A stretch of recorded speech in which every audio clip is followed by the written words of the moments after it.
Good morning from the Four Seasons at Mandalay Bay in Las Vegas. To be clear, I'm not staying at this hotel. I just come here for the coffee. But it's a nice venue and quiet enough that I can actually record a video, unlike everywhere else on the Las Vegas Strip. So I thought I would take the opportunity today to talk to you, one, about why I'm in Las Vegas, and two, about some of the strategies that I have around events like the one that I'm attending this week. So I am at a sales kickoff, which is an event that lots of large companies have every year in order to train sales teams. In our case, we actually have consultants that come as well, so it's a bit bigger than the average sales kickoff event would be. I want to say there's like 6,000 people here. I'm not exactly sure, but it's multiple thousands of people that we have at our event. So some of the advice that I will provide to you may not make sense for your particular role or your particular business, but you can think about it as ways that you can interact at other conferences, things that are not sales kickoff. Maybe it's AWS re:Event or CES or some other event where you are trying to get customers or you're trying to understand people. So at these sales kickoffs, generally the ways that ours work is that there is like 3 or 4 days of sessions. There are little mixer events, there are dinners, there's obviously like the other meals in a big conference center with so-so food. So one of the things that I do personally is I try to get something to eat outside of the venue, either at lunchtime or in the morning. And then just skip the other meal if it's not great, or maybe I'll sit and just have something small with somebody that I would meet with during the lunchtime. I try not to eat too much of that stuff because it just doesn't feel good, I guess, a lot of times for the catered food. You have to remember that people that are catering are making thousands and thousands of the same meal over and over again. They're bound to make some mistakes or cut some corners in order to get the thing out. Like last night, for example, our opening mixer or whatever you want to call it had food, and it had salmon, and the salmon in the middle was basically raw because they were just rushing to get stuff out at a specific time. They didn't leave it in long enough and just kind of like sent it out, and there it went. So because that's sort of how catering works, I try to avoid the catering as much as possible during these kind of events.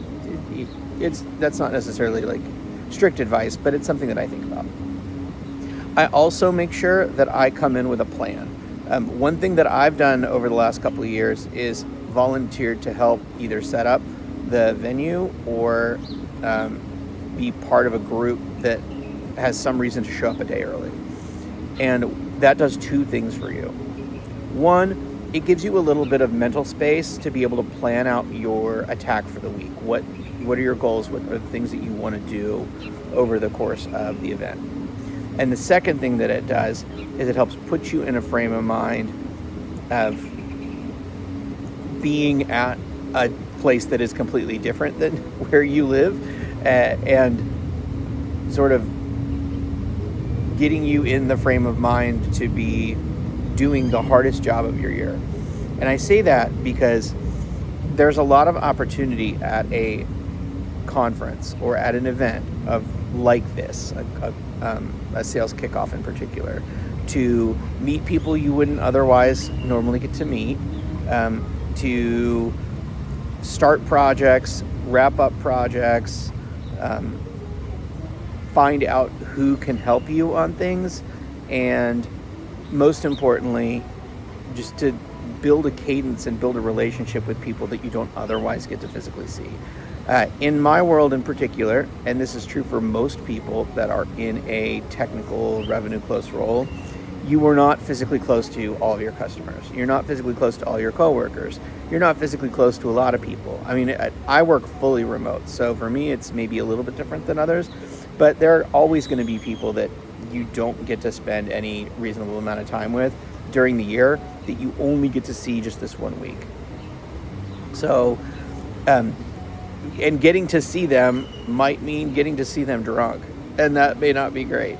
It could mean getting to see them letting loose or getting to see them being honest, which that part is great. One of the things that I really enjoy about going to the bar but not really drinking is that you get to listen to people that are in a sphere of influence say what they really think.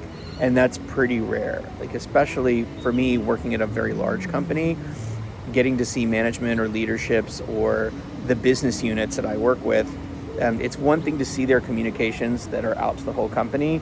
It's an entirely different story to have a one-on-one with them. And it's an even different story to have a one-on-one with them in a noisy bar where they are not beholden to anyone else hearing what they have to say, even their family, right? So the tone of conversation is often very different. Now, I did mention not drinking. Try to, even if you're a person that really likes to sit back and chill with a beer or whatever, I find this week to be so stressful that generally if I do have a drink, it's a Campari and soda. I know that sounds maybe a little bizarre, but it's the thing about a Campari and soda that I really like about it is that it looks really alcoholic and you can't drink it too fast. But because it's a cordial, like, it's not as strong as many other beverages that you could have. But most of the time, actually, I just grab a bottle of water. And usually I tell the bartender, tonight's not that kind of night, you know? So I unless it's like a dinner and you really feel like you want to, like, you don't have to drink. But a lot of people do. And it's one of the rare sort of advantage points that you can have when you are in an event like this, is to be the sober one in the room. Another little trick that I like that is, you can do this in Las Vegas, but you can't do this in a lot of other places, is to have a soda water cocktail and then ask them to just fill it up with soda water and have the same glass, so it looks like you're still drinking, but you're not. It's not a big deal these days for most people, I don't think, but I have been in situations before with very like old school kind of sales teams where there was definitely more social pressure to drink than there is in the modern world. So if you find yourself amongst the older crowd that are the old grizzled sales veterans and there is some pressure to continue drinking, that's what I would do. I generally try to avoid, when I get invited to either dinner with specific people that always want to do this, or going to like the cigar bar or like a whiskey bar, specifically because I enjoy those things. I think they're great, but I'm here for work and I'm here to do a specific mission. Some of the other things that are important about the week that you are at a conference are to write down, like, I would actually write this down on a piece of paper in the hotel room before you go into your conference. Figure out what days, what events are there, and what people you want to try to target. Like, I would come up with 3 people that you say in your mind, I want to see these 3 people at the conference.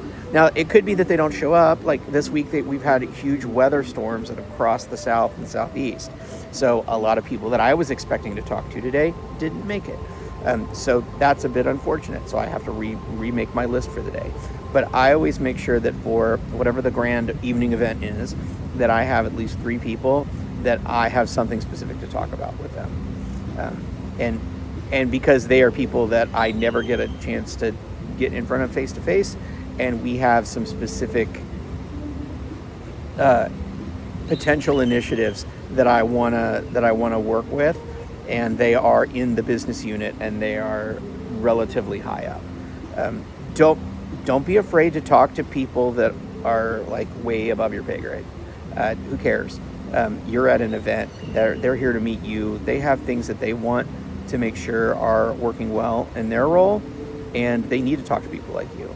So I would say that old school vibe of like, don't mingle with the higher ups or whatever. Just strike a conversation and say hi. Forget that noise. Just go and see what you can learn and see what you can find out.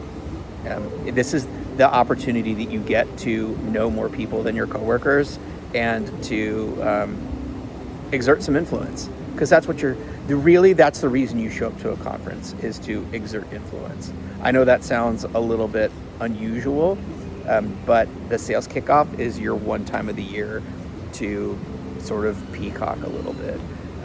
Don't get too crazy about that, but you do want to try to make sure that you are asking questions and making relationships and fostering relationships in a way that you can't do it any other time of the year. So I'm about to finish my coffee. I'm going to walk back over. We have a keynote speech in about an hour. I'm going to go get dressed and do all of the things to look presentable at the conference, which I always do. And I will probably make another video later in the week with some more advice about what other things to do. So I would expect to see a part 2 pretty soon.